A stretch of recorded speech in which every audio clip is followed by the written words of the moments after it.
그러면 견적서 작성 화면으로 들어가 보면은 아까 하려던 견적 정보 내용이 나오고 배송 정보 어디로 받겠다라는 내용이 나오죠. 그리고 결제 조건은 잘렸는데 대금 청구 후에 30일, 죄송합니다. 대금 청구 후에 3일 이내로 바뀌었죠. 원래 저희가 대금 청구 후에 5일 이내였는데 이번에 지계법 시행령이 한시적으로 바뀌면서 3일 이내 지급하게 되어 있죠. 표시는 안 되어 있는데 클릭해 보시면 밑에 대금 청구 후에 8일 이내라는 것도 선택하실 수도 있습니다.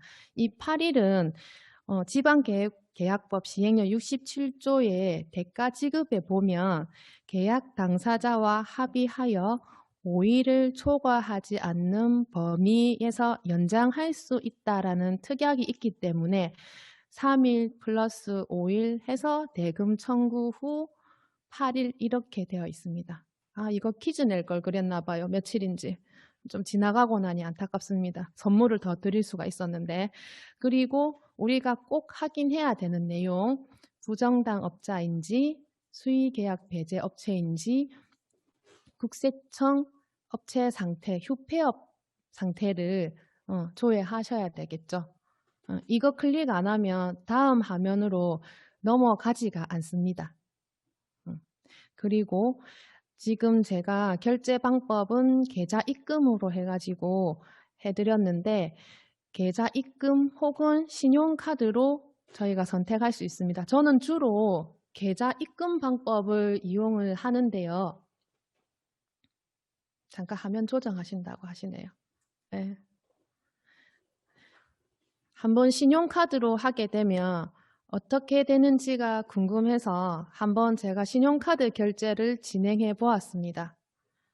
그런데 우리가 11번가나 인터넷 쇼핑몰에서 구매를 할 경우에는 우선 물건을 장바구니에 담고 선불로 결제하기를 통해서 결제를 하고 난 뒤에 물건을 받는 그런 흐름인데 S2B에서는 신용카드 결제를 하시게 되면 후불 시스템으로 진행된다고 합니다. 그래서 결제하기 신용카드 모듈은 진행이 돼서 결제는 되지만 승인이 나중에 되는 거거든요. 그래서 물품 검수가 완료하고 난 뒤에 결제가 하고 나서 결제일 보시면 우리가 계약을 했을 때의 승낙사항은 계약 상대자와 체결한 승낙사항은 그날 승낙업자가 저장 제출한 7월 28일이었는데 카드 결제일을 보면 매출 점포에 보면 캡처를 뜨다 보니까 잘 안 보실 수가 있는데 보시면 7월 29일로 다행히 물품이 그 다음날 바로 왔더라고요. 그래서 7월 29일로 물품 도래한 뒤에 결제 처리가 되는 시스템입니다. 우리가 승낙사항에서 원인행위 일자는 카드 결제일과 지금 맞추고 있잖아요. 그리고 승낙사항 결제일하고 그러면 카드 원인행위에서 카드 내용 적을 때 거래 일시 이 부분으로 해가지고 수정을 해주셔야 되는 부분이 조금 다소 좀 챙겨 보셔야 될 부분인 것 같습니다. 우리가 카드 결제는 지방자치단체 세출 예산 집행 기준 신용카드 사용 회계 처리 절차가 나와 있지 않습니까? 그 부분과는 다소 조금 차이가 있는 부분이라서 원인행위할 때 카드 등록하실 때 날짜를 유의해 주시면 된다는 거 말씀드리겠습니다. 우리가 계약을 견적서 접수를 하고 나면 수요기관에서 계약서 작성을 했다고 해서 계약이 체결되는 건 아니죠.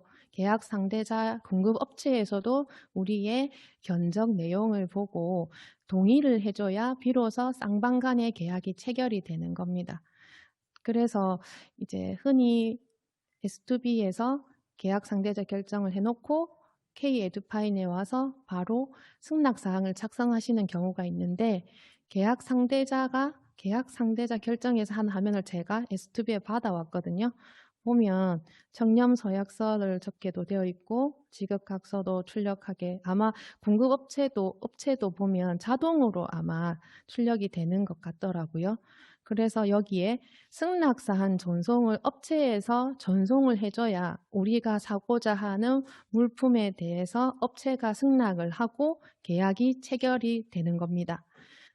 업체가 우리가 견적서 작성을 전송하고 난 뒤에 업체가 계약 견적서에 전송 안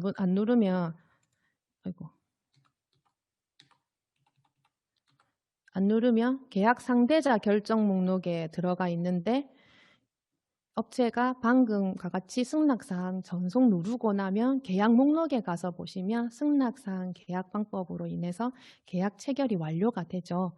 그래서 서식 출력을 눌러보면 승낙사항 계약 체결 전에는 업체의 기본 정보, 견적서, 사업자 등록증 사본, 통장 사본, 청렴 서약서만 보이는데 계약이 완료된 뒤에는 승낙사항 그리고 수의계약 각서, 계약 보증금 이행 각서 등의 계약 서류를 출력하실 수가 있습니다. 승낙사항 한번 꼭 출력해서 보시기 바랍니다.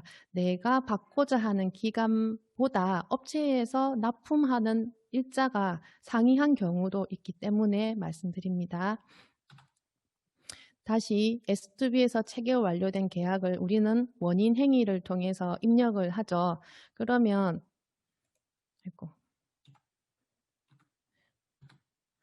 입력할 때 지금 여기는 안 보이는데 우리가 보통 원인행위 할 때 새로운 업체와 계약을 하게 되면 계약 구분에 들어가서 승낙사항이라고 하고 옆에 통합거래처의 새로운 업체 정보를 입력을 해야만 하죠. 하지만 S2B에서 계약 완료된 부분은 S2B 계약 목록 조회라는 버튼을 누르면 이렇게 자동 팝업이 뜹니다. 그래서 S2B에서 내가 계약한 수의나 견적 정보를 불러와서 원인 행위에서 바로 반영하실 수가 있거든요. 보시면 S2B 계약 방법은 1인 수의 견적 정보를 통했기 때문에 견적 정보를 누르시면 되고 만약에 수의를 하셨으면 수의를 하시면 되는 부분입니다. 아까 제가 체결한 행정실 컴퓨터 모니터 받침대가 이렇게 나오죠. 견적 정보를 통했으니까. 아까 제가 설명을 못 드렸는데 계약 목록의 제목을 보시면 저는 행정실 컴퓨터 모니터 받침대 구입이라는 것처럼 이제 원인 행위 제목과 이렇게 보통 맞춥니다.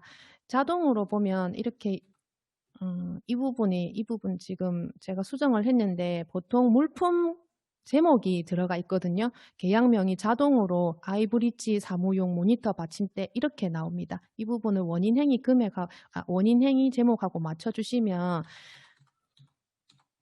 원인 행위에서 S2B 계약 목록에서 반영할 때 제목부터 수정이 바로 반영이 되기 때문에 편리합니다. 만약에 제목이 다르게 되면 별도 팝업이 하나 떠서 원인 행위 제목과 계약명이 다릅니다 라고 팝업이 뜨는데 그때도 그냥 확인 누르시고 진행하시면 상관은 없습니다.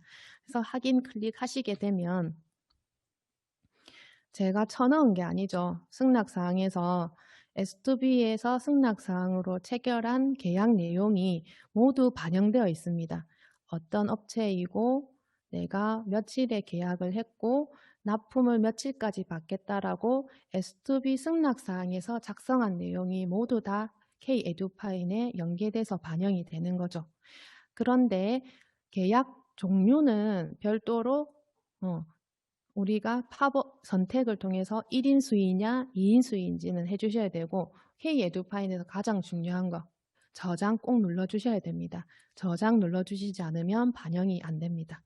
저장 눌러주시면 또 한 가지 편리한 점이 거래처 정보에 가셔서 거래처명과 계좌번호가 모두 자동으로 입력이 되어 있습니다. 우리가 새로운 업체와 계약을 하게 되면 통합거래처에 들어가셔가지고 통합거래처의 그 사업장의 기본 정보도 넣지만 계좌번호, 예금주 확인 등도 거쳐야 되는데 이런 부분이 S2B에서 자동 연계되기 때문에 별도로 예금주나 은행이나 지급 계좌번호를 입력하지 않아도 되고 실명 확인도 하지 않아서 아주 간편하게 되어 있죠. 물건을 받고 난 뒤에 S2B에서 공급업체가 검수 요청을 하면 이 검수 요청 화면을 클릭한 이후에 검수 화면으로 이동해서 검수 저장하고 나면 결제하기를 통해서 계약이 완료가 됩니다. S2B를 이용해서 구미 등록 화면에서 1인 견적 요청을 통한 계약을 한번 해보았는데 이게 도움이 되셨으면 좋겠습니다.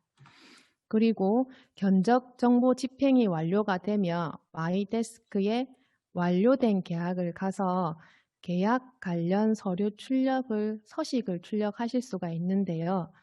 서식이 보면 우리가 온라인 S2B를 이용하지 않고 비대면으로 해서 받기는 전화를 하고 메일로 보내주세요 이런 불편함이 있는데 S2B에서 완료된 계약의 모든 서식이 다 출력이 가능해서 이 부분 또한 좀 편리한 것 같습니다. 간혹 내려받기 4대 보험 완납 증명 부분이 업체에서 갱신을 하지 않은 경우가 있기도 한데 이 부분에 대해서는 업체에 업로드를 해주거나 이메일로 받는 수밖에 없더라고요. 예, 그리고 공급업체 거래명세서를 출력하셔서 꼭 한번 확인해 보시기 바랍니다. 해서 우리가 정말 납품받은 날짜와 에듀파인에 등록해 놓은 계약 기간과 동일한지도 한번 확인해 보시면 좋을 것 같습니다.